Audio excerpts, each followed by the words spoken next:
Daleč na zahodu valovi morje, kot razpuščeni lasje plavolasega dekleta.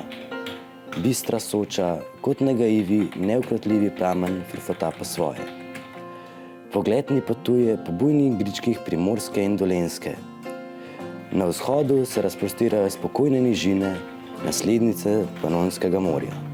Ljubezensko pismo ni le pismo simpatični punci ali postavnemu fantu.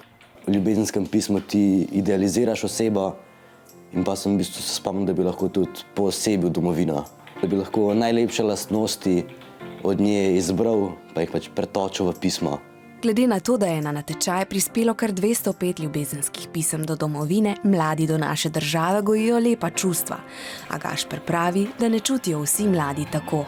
Mladi imajo radi svojo domovino, čeprav tega ne pokažejo. Mladi zapuščajo domovino, ker po mojem ne čutijo te prave ljubezni, niso nekako navezani na domovino, ker si mislili, da je povsod drugje boljš, čeprav to ni zmeraj res. Recimo, če bi bila kakšna vojna ali pa kaj in bi se mogli seliti, potem bi šele začutili, kako jim je bilo takrat lepo, ko so bili še v domovini, pa so živeli na svojem območju.